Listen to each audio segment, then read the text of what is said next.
This is KUGAN CASSIUS for Rifle TV in association with Macklins Gym Marbella. We're at the press conference for heavy duty September the 12th for the O2 Joshua versus Cornish. With me, I have got Anthony Joshua MBE. How are you, Anthony? Feeling good, KUGAN. It's been a while. I've been in the gym this morning. You know, the fight was announced by social media. Now we're here for the press conference to announce it verbally. Got about 7 and a bit weeks now, so it's time to push the momentum. Feeling good about the fight. I feel good in myself, and I'm happy to be here. Now you sort of talked about you fighting on the high stakes bill over the weekend in Manchester.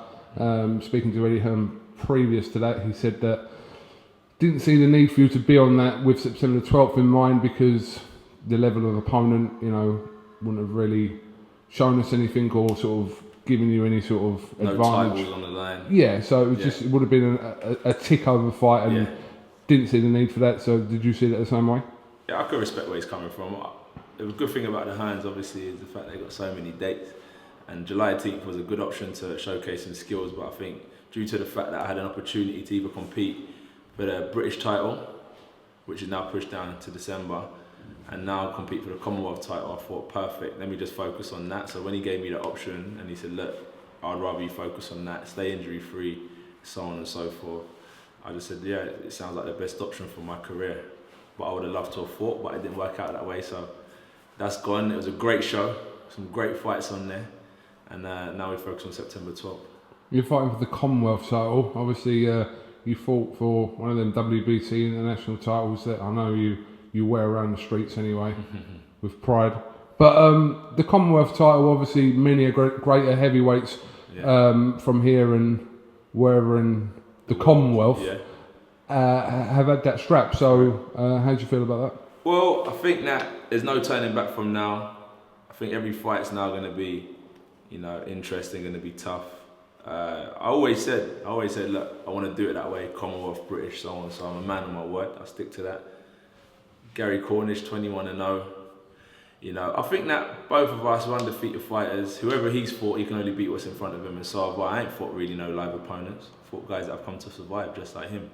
But I think that with myself and him, I think what you may see is him come alive, because he might think, oh, this is his chance, or I'm a danger opponent, I need to step my game up.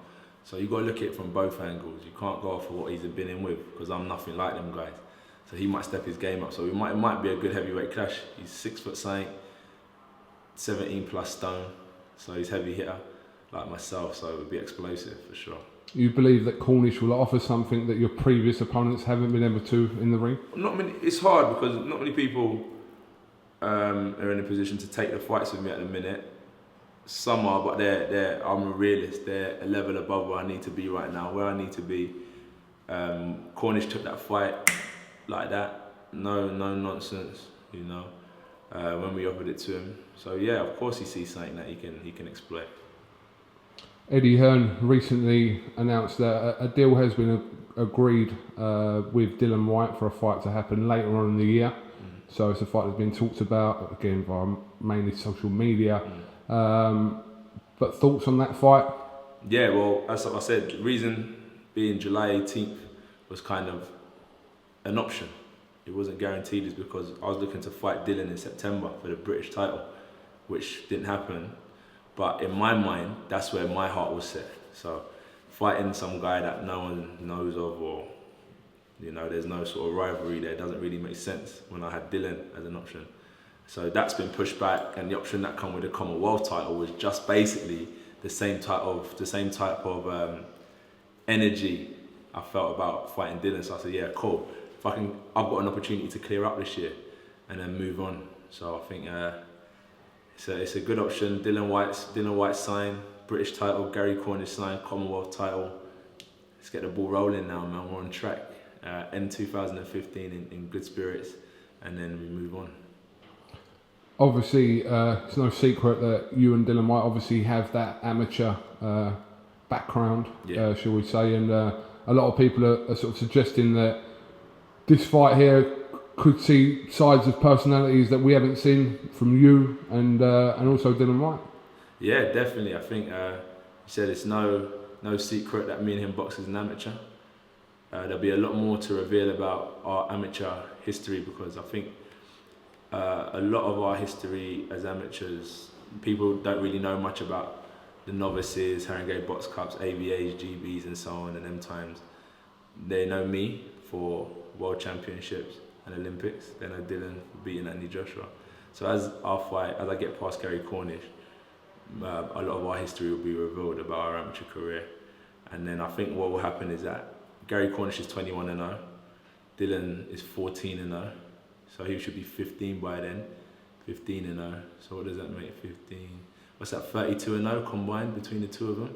So that'll be a good, that'll be good numbers to be beaten. 35. 35-0. Yeah, 35-0. That'll be good numbers to be beaten, I think, by the end of the year.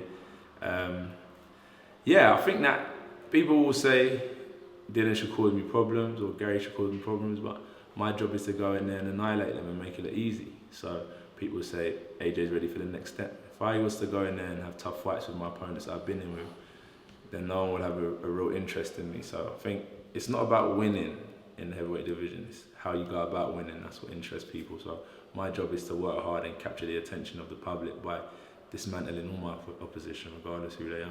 Psychologically and mentally, you had something you hadn't really faced in your career last time out with Kevin Johnson.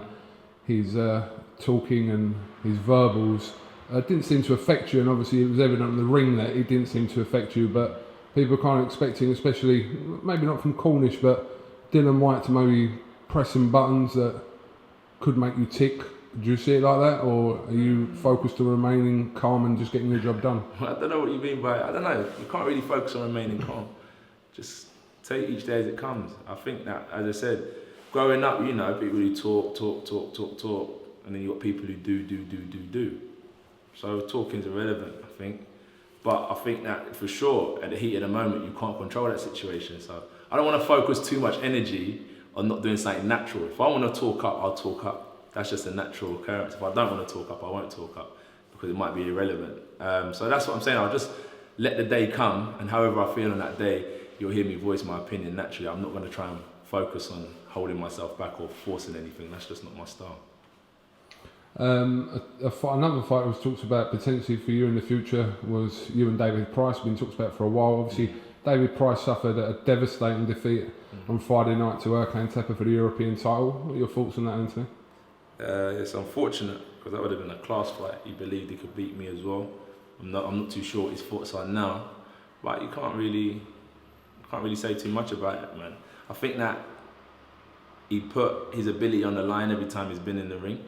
And if that's where his ability is, then that's how good David Price is.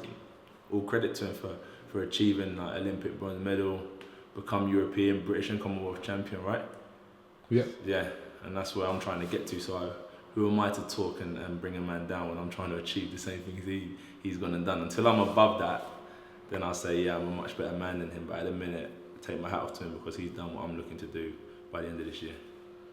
24th of October in Germany, we'll see our Tyson Fury take on Vladimir Klitschko, which is deservedly so for Tyson Fury. He's obviously the mandatory challenger for Klitschko, and a deal was reached recently for that fight to take place in Germany. So, I mean, you for one, as a Brit, will be backing and wanting Tyson Fury to win that for future fights between yourself and whoever else. Yeah, business reasons, it makes a lot of sense for Fury to win.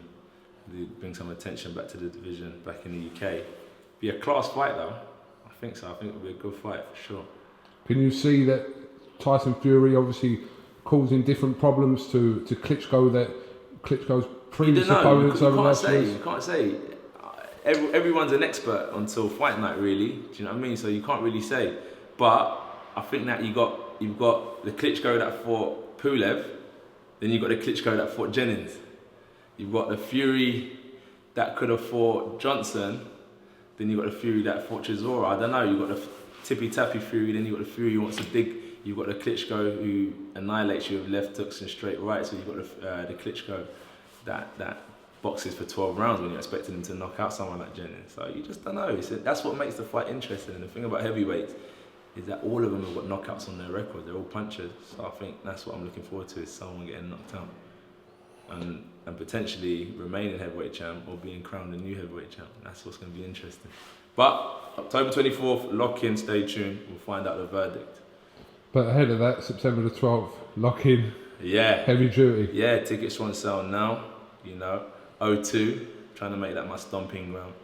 It'll be a good chance to display my skills. It's good because I've got a long camp now to really condition my body, my mind. And it'd be good to just showcase what I'm about to do to someone bigger than me when they don't want their O to go. They've matched Gary Cornish well to this point. So it'll be time for him to capitalise on all that hard work they've put in. So I hope I don't make no mistakes or do anything out of character. I just need to go in there and do what I've been doing for the last 13 of my contests. Yeah, get me. I think I do get you, yeah. Alright, well listen, Anthony Joshua, thanks for talking to IFL TV. Say no more, been a long time coming. It's a long time coming, and enjoy the press conference today, and we'll catch up with you soon. Bless.